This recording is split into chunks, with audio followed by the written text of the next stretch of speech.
People who have strokes, we all have to go through terrible diseases, all of us, unfortunately, unless we die by an accident, cancer, etc. Strokes, the number one thing that happens is terrible depression, to suddenly lose your body and what you could do.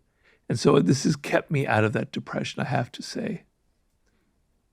You said that all of your books have been kind of focused on different subjects, and that's very much the case. There's sometimes through lines between the different books, but they're all very much focused on a variety of different subjects. If there was a message that kind of brings all of your work together, if this was your last day on Earth, what would the message that you would want to leave the world with be? Wow, that's a really good question. A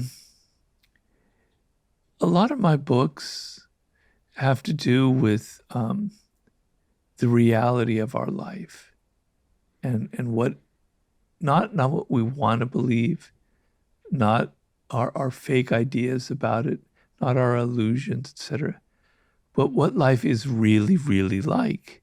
This is the human animal. This is how they behave. This is what will seduce them. This is what will turn them off. This is how strategies will get us what we want in life. This is how you can master your subject, not the bullshit thing that people tell you about mastery, where you can take a drug, where you can hack your way to mastery. This is the truth. This is the reality. So all of my books, the through line is, this is what the world is really like. It's not ugly. It's not beautiful. It just is. And it's great to just relate to the world as it is, to see things as they are. It kind of is liberating. And in a way, it is kind of beautiful to just connect to the reality and not being inside of your wishes about, why can't people be more like this? Why can't somebody tell me this? Why can't they give me this? Why can't I be successful? Blah, blah, blah, blah, blah. Getting rid of your illusions and just looking at the way life is sort of, I guess, would be the through line of all of my books. Do you see life as a bit of a game?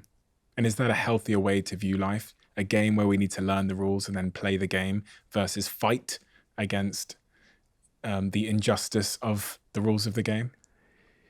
Yeah, it's all a game. Definitely. There was a great man on the left named Saul Alinsky who wrote a book called Rules for Radicals. He was a strategist for union organizing. And he would hate the world today with people with all of their virtue signaling and everything. He said, if you want to change life, if you believe that there's injustice, you have to be a strategist. It's warfare. You have to organize. You have to understand the rules that will lead to actual change in this world. And whenever you enter the realm of rules and strategy, it is like a game, you know?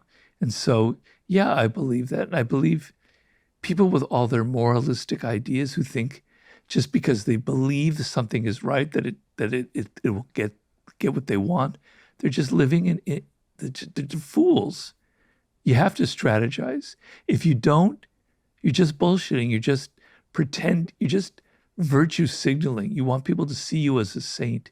If you're not willing to get your hands dirty and to organize and to say, I've got to take this A, B, C, D, I have to figure out the process of getting there, then all you're doing is just playing a game of appearances as opposed to the real game of getting things done in life. What is the opposite of that strategy you're talking about? So I'm trying to figure out the average person that is currently not strategizing in their life. What are they doing?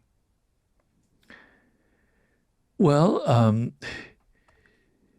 everybody, I guess you could say everybody has a strategy, but their strategies are extremely ineffective. Their strategies are full of illusions. So human beings have to strategize, because to wake up in the morning and to go, I've got to make breakfast, you got to strategize how you're going to cook and what you're going to make and what you're going to do the day and what you're going to wear.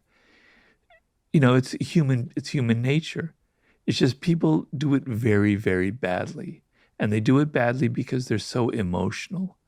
Now, I'm not against emotions, and emotions play a huge role, and I'm writing a lot about it in my new book. But the ability to get things done, you have to be in control of your emotions. You have to take a step back and you have to go, I'm not going to react. This person is pressuring me. They're saying these things. My natural tendency is to react, get my back up, and bite back. No, I'm going to step back. I'm going to go, what's going to make them shut the fuck up? What's going to make them get out of my life? What's going to get rid of them? What's going to defeat them if they're an adversary? All right. I made that decision not to react, to get emotional. All right. Now I have to think. If I do this, they're going to react this way.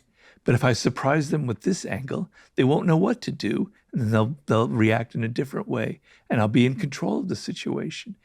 I strategize. I go through a process of gaming out the possibilities here, and that's to be a strategist.